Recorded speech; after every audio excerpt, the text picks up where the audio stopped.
He'll be taken out in a moment unless he finds the most miraculous beam. No, he's gone now.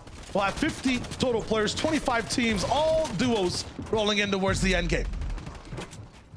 As we hop right into a replay, checking out Skram's POV, Skram and Refsgaard, Danish duo, one of the more experienced teams, a team that's been playing with each other for so long.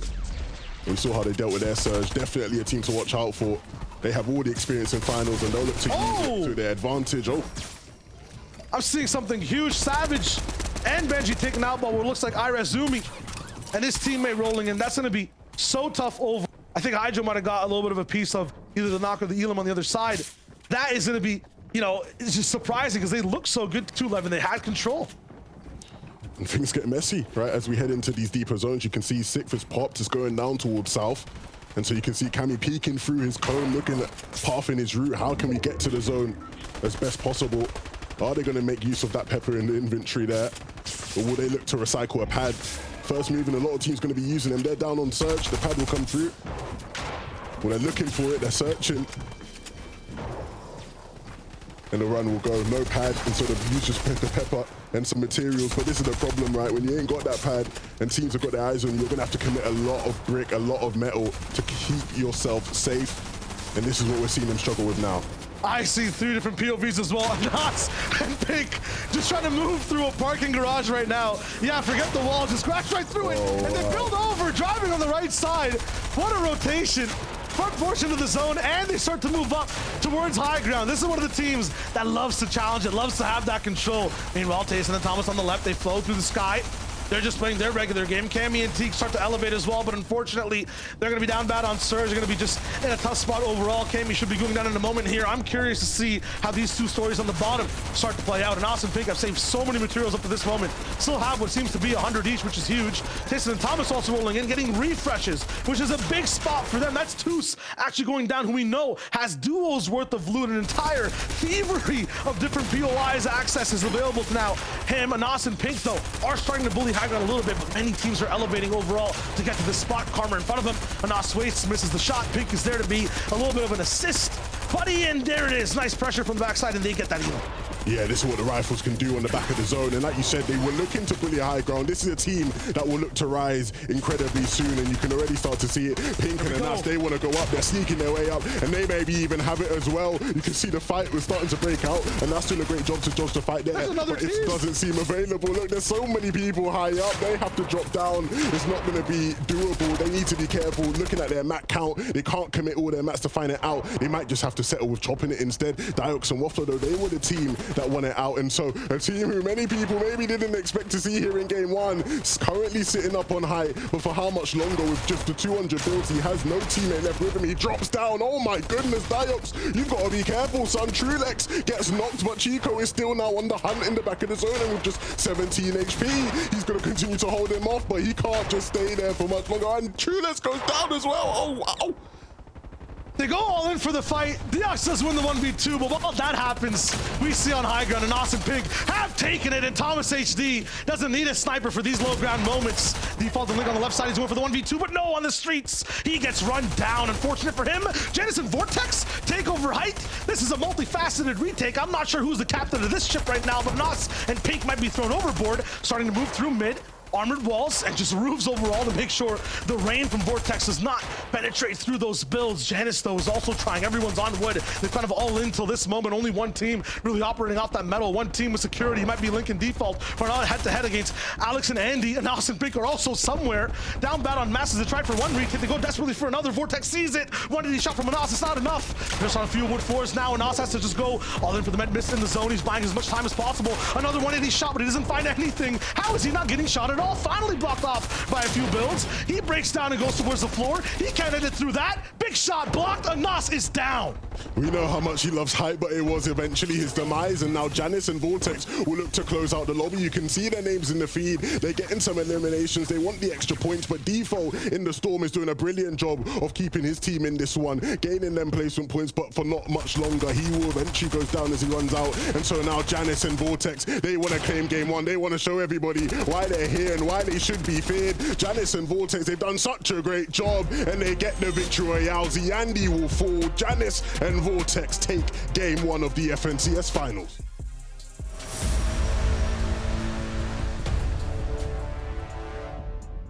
I think the big advantage that these guys have, though, is that their whole game plan around the moving zones is to secure control, right? Wherever layer they're on, you know, they like to get to the front side, make sure they have the builds, they have the edits, and they can hit the shots for sure. So we'll see whether they can gain control once the zones start to move. You can see we're going towards that southeast, and Thomas and Tayson will have to make their way there. Is this the game where they do look for height, or will they look to stay lower?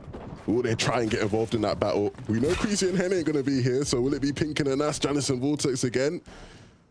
I'd probably put my money on that, to be fair. Look, we'll see all these teams starting to set up, as this is where the game really begins. The pads will come out now, and players will look to rotate, and Thomas and Tayson looking to see if they can jump in and get involved with that as they move towards the front of the zone.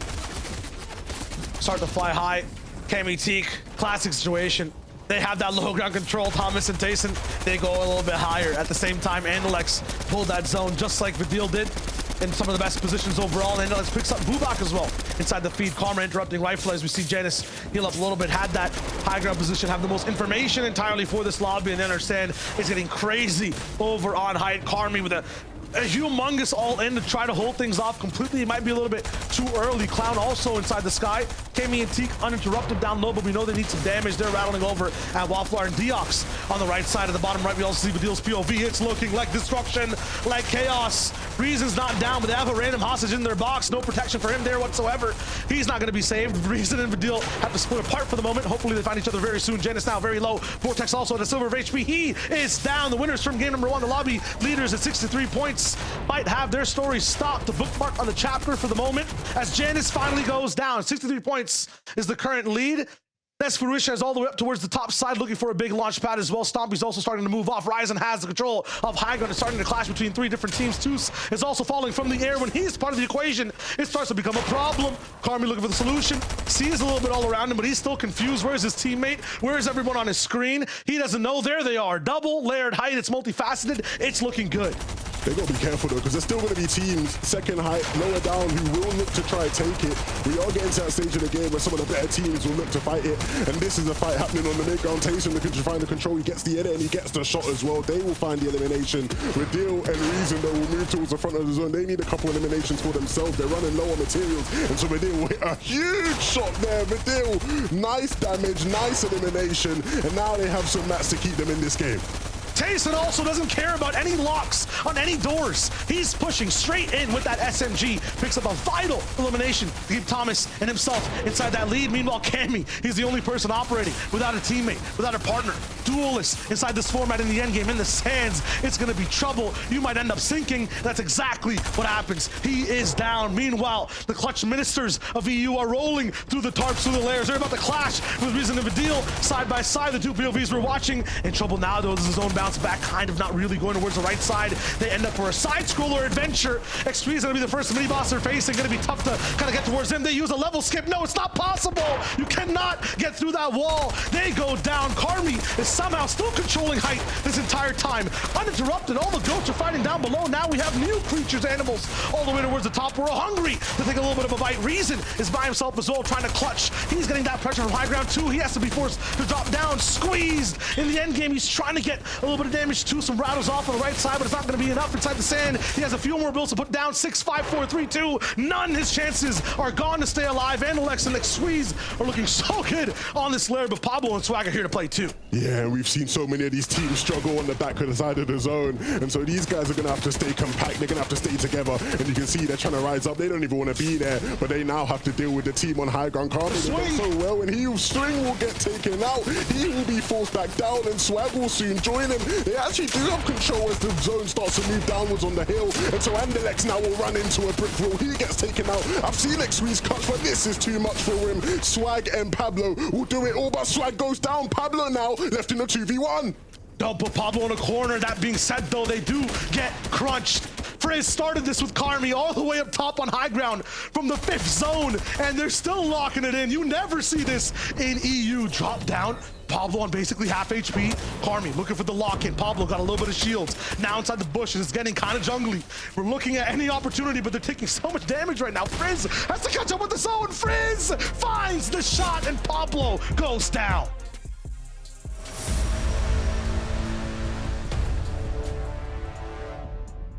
Thomas and Tayson elect not to even use the pad. They might just run this one, but I'm not sure if that greed is going to cost them in the long run. They wait for a few teams to start moving in front of them. No, the pad will actually be there. Thomas with a nice block, 360 degrees on that pad. Yes, someone else will find it. But the most important thing is they've taken no damage, and they're actually setting up for height immediately. Yes, we saw Freezy do this before.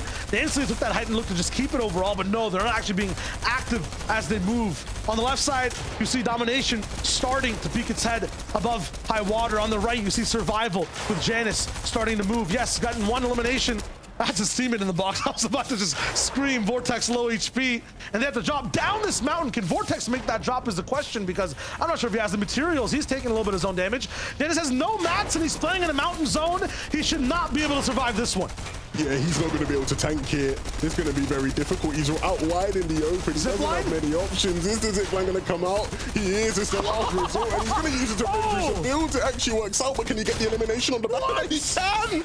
Janice, how have you managed to do that? That's unreal. But now he needs anything, because the mats weren't enough to keep him afloat in this one. He still is incredibly shambles, and so he now needs to continue on this path. He's running around trying to find anything he can sneak into someone's box if possible.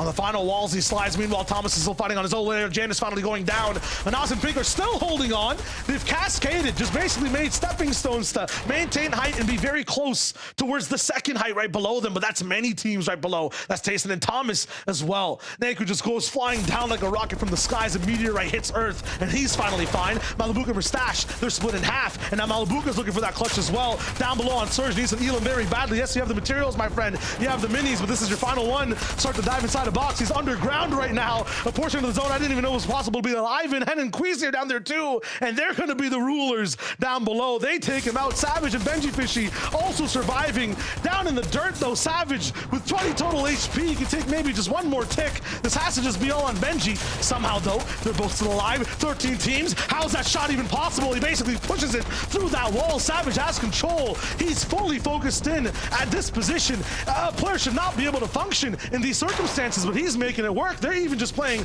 around that zone edge. Yes, to be very careful for this moment. No one's gone down in the feed. It's a pause for many players. That zone finally locks in, and it looks like it starts to bounce back as well. A little bit of nice pressure, but oh no, Thomas down. Tayson now by himself. How did this happen? They had the best loot, one of the best spots, and now it's Tayson in that clutch driver's seat. Yeah, and Tayson's been here before, but can he do it now on the biggest of stages? He still has 3 charges left in those gauntlets, and he has his eyes set on some players' logo, and anybody who could be a hindrance to him, he will try to eliminate, but he has to make sure he doesn't attract the attention of too many duos, because as a solo, it's going to be real hard to deal with that. He's got to be careful. He has his eyes set on wafflar there. Will they battle it out? He's tanking the zone now. He needs to eventually get in at some point. He only has that one chug smash left, and he will use that SMG now to try and do some damage and get the loot, but no, he can't. He has to stay a bit higher up, but the higher ground team is looking to try and take him down, and it's back to the backside of the zone. It is for Tayson. He's trying to freestyle a little bit. Now he's stuck behind K1nzell and teeq. Defensive duo. You just saw them take down one right in front of them as well. They're going to be right up to wall next to kiryache and Stormyrite. It's all about the greats in mid-ground and about domination on height. Pinq and Anas are looking so good. This might just be absolutely free for them to get towards that top 2. 4 teamers remain, 8 total players. It's all duos on all sides, and they're all in the mid-ground. They can't even really get involved. They ain't got much SMG ammo, and so they can't even take the shot. They just have to wait it out and wait for players like kiryache and Stormyrite to deal with everybody on low. And we know that these guys can do it. Stormyrite will pick up one, Milad will go down, and now he's got to regroup with kiryache. Stormyrite playing inside that zone. His screen fully blue, but I know he's just seeing red, trying to find any damage inside these boxes, editing on these walls, but what do they even own? Cammy now also moving forward. Him and teeq still alive, low ground warriors, and never lose from these positions, and both duels about to clash. Cammy going for the shot from the right side, teeq with a spray, and they both stay alive. teeq taking a lot of shield damage, 3 teams now left, 1 solo, as then he walks on the right side. Who picks him up? Free Elam for teeq. Now it's a 2v2, Anas, Pinq, and Cammy, teeq on the low ground. 2 Titan teams fighting for this spot in Cobra Canyon. Yes, the ground looks icy, but it's starting to even out. Anas running a little bit low on the materials overall. He's looking for that first drop down shot. Hard the mat's gone from Cammy and teeq. That's the question. First rock in. There's a river now down below too. A car to use, maybe some tech from teeq. We've seen it before, and it's looked oh so good. But they're finally all in. Here comes Anas. Big shot from the left. Big protection from the right side too. They're going for the pinch. Anas going for the chop down from the top 2. Chug splash. The final one drop down. 14 seconds. But that zone closes in. It's close, and no person wants to take that first shot to fight. This is huge. Anas is going to go down for the moment, leaving Pinq in the 1v2. No knocks on the other side yet. Zone finally clasps in, only a shotgun in Pinq's inventory, and they win that battle towards the end. Clinical, absolute swag in that one too. They let that game burn off on itself.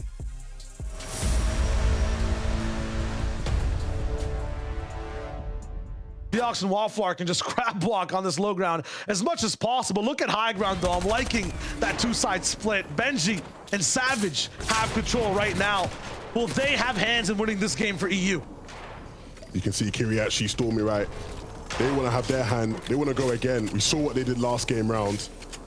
But can they replicate that and go even further this time? They want to jump in a box to try and get themselves a refresh. They got to be careful. They are down on Surge, and it is so difficult to deal with it during the moving zones. But for the meantime, they're going to have to try tank some zones to get some Surge. They don't want to go for height. I promise you that. That's going to be a messy situation, and they won't. But you can see MrSavage on Benji in the bottom left of your screen. They're the ones that hold it. And this is where all their fans will be happy to see them in a position where they can really do some damage now.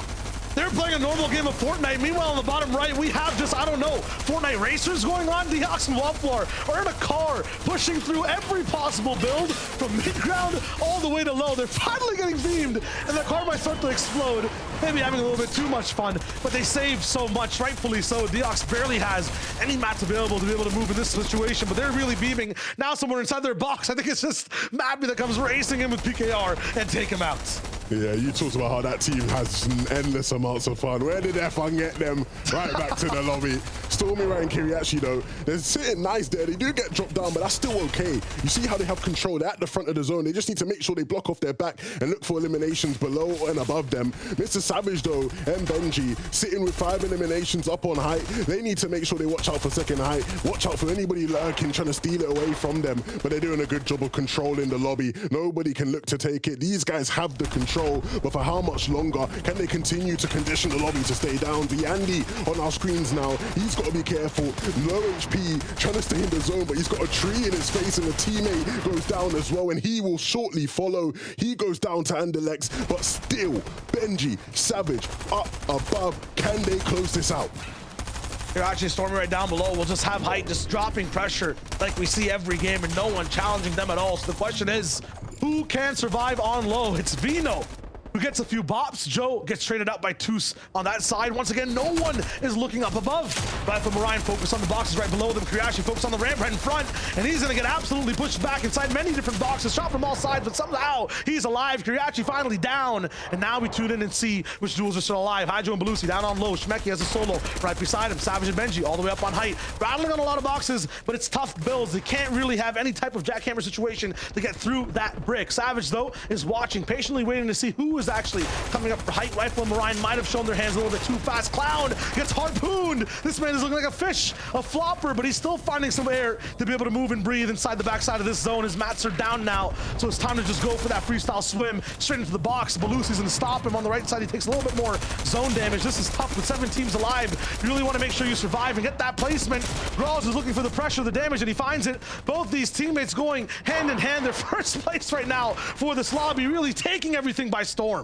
Yeah, you saw there, Benji and Savage now gonna have to start making their way down. They still got enough builds to hold out, and nobody really looking to contest them. Clown, though, sitting nice on low ground. He went from looking like a free big pot to gaining one himself. He has enough HP along with his teammate Grolzz to survive here on the low, but they just need to find and siphon out anybody else who might steal that control away from them. There's a solo on the backside, and they just got to be aware. They got to look out for it, otherwise things can get real bad real quick. Yeah, they're down there in the dark. It's very hard to be aware. That's William and Mariah up top fighting each other. You see Mariah end up getting victorious in that one, but he might just get traded to Toose right here, and Putrick's right beside him too. So one of these duos who are so good at playing with each other, especially at these box-to-box situations. They set up a trap for Mariah, and he springs it. That's what you love to see. Flopper's given to Putrick as well. That's going to be huge. 4 swings as well. So what will his destiny be? Will he go for that clutch shot towards the top, or will he try to survive inside the box? It's not going to matter, because if he gets sprayed down, he can't make a choice, but he chooses to live. Putrick somehow alive. Savage rolling by, taking both out. Benji and Savage take matters into their own hands. They're tired of just waiting waiting on the high ground. They're here, they have a voice, but it's gonna be up against the first place team. This is 6th versus 5th, and somehow Benji gets that armored wall. Look at the protection up top. These are the real kings of EU, and they are here to say it's our time again. 97 points, another armored floor. It's impossible to spray. Benji and Savage just have everything right now, including the refresh. How stylish is this one gonna be, boys? Let's see it happen. Benji and Savage dropping down left, right. It's looking like it's their night. This is good. Shoot the toes, it doesn't matter. That's a win. A victory royale for game 4, and a shout into the skies that we are here.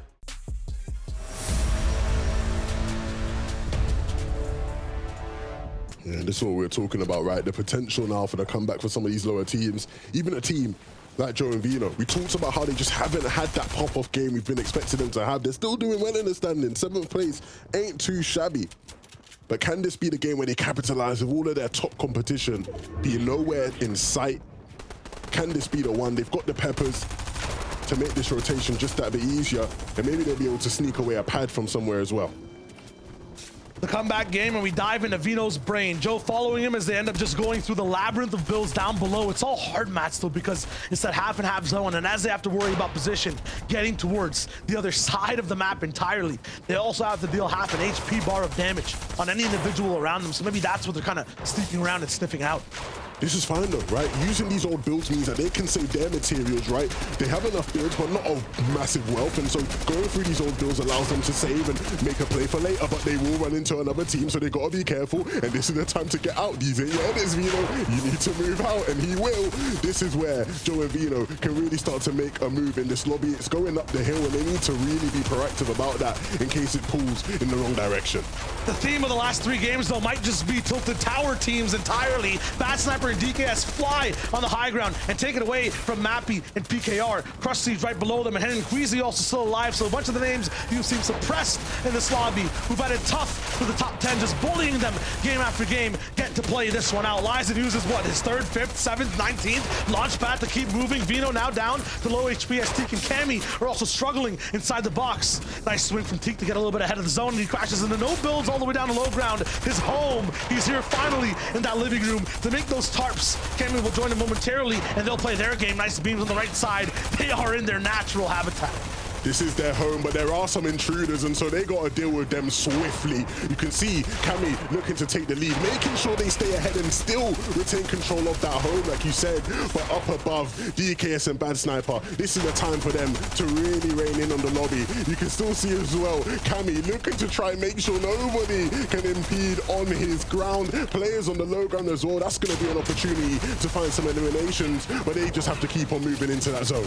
On the high ground, Bad Sniper just chops Queasy and Hen in half. Hen is now down. It's up to Queasy trying to go for that solo situation. Janus and Vortex, though, this is what they thrive in, situations where they're both alive and everyone else is making a lot of noise. They're barely getting focused inside their box on the right side, but the entire zone is throwing people off this mountain completely. Everyone has to just tumble down, avalanche all the way towards the low ground. As a result, Bad Sniper and DKS have infinite shots to take on as many duels as they want. Now everyone is repositioned. Mappi took so much fall damage. 2nd height down to maximum low. Clement and Floki still alive down there, but they're just tossed into a complete machine with Refsgaard and Skram on the side as well. Bad Sniper DKS, the only people who don't have it rough right now, and they're making it completely difficult for everyone else. Yeah, they have nobody even trying to step into their realm. They have complete control. You can see Milad on 2nd height with such low HP, he won't even want anything to do with it. Clement is a solo down below. Janus and Vortex remain one of the only strong duos in this one that has a say. And so what they will do is drop down. But on that journey down, DKS will take out Vortex, and so instantly the high ground team realizing, look, these are the only ones that can stop us. Let's deal with them personally. But the zone bounce will help them. Vortex will be able to be picked up, and Queasy now as a solo has a chance to stop it. Will he get the shots off? He will, and so that stops it. That means that they aren't a duo anymore. No, Vortex was able to be picked up, and so Queasy now below. Can he deal with them? No, he can't. He's just a solo. Andilex as well. He knows what it feels like. Just the 9 builds as well. Can he do anything? He spots the loot. Will he go for it? No, he could have dealt with them builds. Them builds could have been helpful, but instead he'll just find it himself by trying to hit some shots. It's not going to be enough.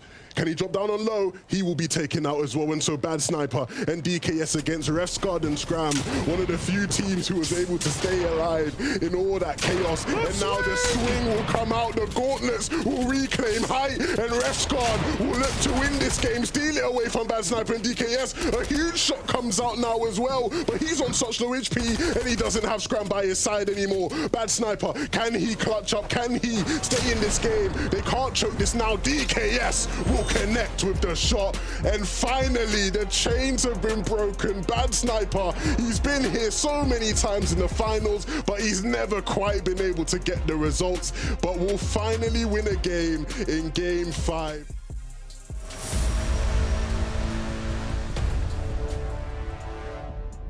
Tayson and Thomas though, we talked about how they'll be wanting to make the most of this last game, as the past couple just haven't quite gone their way.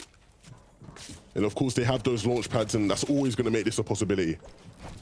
The games only get harder for Tayson and Thomas, landing at one of the best POIs overall on day 2. They have to make sure they get as many points here right now, possibly over to 150, possibly even a game win. We know they're good for 1 at least on the days, even 2, 3 overall as they keep moving through. Tayson with the nice beams, and they will actually get zone as well. The first moving will go straight up the mountain. Everyone that's low on mats, look at those totals. Putrick on the bottom left, even Tayson right now, they've invested a bunch to get to this spot. Have to make sure they're using them in the utmost perfect ways. Even one slip up, you go slipping down the peak. And you can see, right, Thomas dropping the launch pad instantly. You know what their thought process is. They don't even want to have to deal with committing the sort of mats you need on these rotations. They're going to let you use a pad. Queasy and Hen, can this finally be the game? Can this finally be the game, right, where they actually are able to do something on height? It's taken them 5 games to get to this point, but things are setting up well for them. They're only 20 points behind the upper echelon of the lobby. It's time to join that club though now, boys. This is where it has to happen, and it's one of these mountain zones that we know Hen is so good at playing. It's also one of those zones that's so tough to play as a solo. As Putrick starts to move, he's going around so many other builds that are mountains of their own. Finds a pad though, that's nice. Vacation for him as he sees high ground completely clash. Will he just go for it? Maybe a free elim or two. He saw the shields crack, he saw the fireworks. He wants to be part of the show, but he gets snuffed out immediately, extinguished as his match now rained down to just maybe a frightening 300. Queasy and Hen are the ones to lead the celebration of game number 6. Absolute high ground, but look at this weapon. Look how big it is. There's no way they can stay up top for too long. Yeah, they've got to be careful. They've slowly got to condition everybody down below them. Frack and Coop will quickly drop. Andilex and it's squeezed though, the first place team. You'll know they'll be thinking about it, but they start to drop. And you can see Putrick, he picks up 1 as a solo. A crazy height tick attempt, but he's able to stay alive, but not for much longer. He will go down. Anas and Pinq also rise up, but quickly Hen and Queasy slap them in the face. They go tumbling straight back down, and this is what I was talking about. Maybe too high for the moment. No, Anas and Pinq are still going for it. All in for Queasy's in just absolute shambles now. The materials to upkeep that level of high ground is too much, and it's Thomas and Tayson who take the lead. Still 3 teams battling for that height. xsweeze and Andilex, they're gonna go down to default for now. Coop and Fraction also here to maybe make a say. It's game 6, anything can happen or go either way. Thomas and Tayson will look to just keep making sure everything is pushed apart, and they have 2 different sight lines to beam down any teams down below. Hen and Queasy, they were waiting to see a trap. Thomas though, he has ears, eyes everywhere down low on the scene. He knows exactly what you want to do before you even do it. Yeah, they've done really well, and they forced Queasy and Hen lower. And these low elevations, they've struggled. But Pinq now wanting to get involved. The armor ball will come out, and they have it. They've stolen it from Thomas and Tayson. Pinq and Anas, the battle for high ground between all these top height teams. And Pinq and Anas will be the ones to stay on top. They're the main characters of the sequel, but I feel like there's going to be a part 3 coming very, very soon. Decyptos is popping down on the low ground feed. That's a lot of elims. That's a lot of leaderboard changes, but who really controls the lobby? Tayson inside the box, this is where he loves to be, making sure he churns out any player who's desperate in the zone. That'll be Malibuca going down. As a result, though, Thomas is going to fall inside the feed as well. Hen picks him apart. So big names clashing as Anas also doesn't have complete control of the height. He finally sees a little bit of that light. He drops all the way towards the top, and now the entire zone is getting compressed. He needs to move all the way up. There's a mountain in the way, and you can't shoot your way past this one, boys. Everyone on low is about to be suffocated. Pinq and Anas, how have they done this? Clown, he's gonna try and get up, but there's not much room for him. Default as well as a solo. He has to try find any avenue he can. He has some materials, but trying to push his way through the brute force that is Pinq and Anas will just be so impossible. He has to hope it keeps pulling down. K1nzell doesn't have Decyptos by his side, but they've done a brilliant job so far. 9 eliminations on the game. Can they get any more? Default will try to stop him. He knows he's in the zone, but he's got a warrior at the height team above him. He can see him in the zone, but the gauntlet comes through, and it's not enough for K1nzell. He will fall, and Default and Pinq and Anas are now in a battle against each other. Default with 8 eliminations, really doing the most, even if he doesn't win this game 6. What a performance from this individual from start to finish. He's just rained down shots and they've connected, and right now he's also in that 1v2, making his HP even with Anas. He has to go down here. There's no way, right? Blocking off a few walls. He has 100 builds in total to kind of work with. First shot denied, and it's Anas and Pinq that end the day with a victory royale.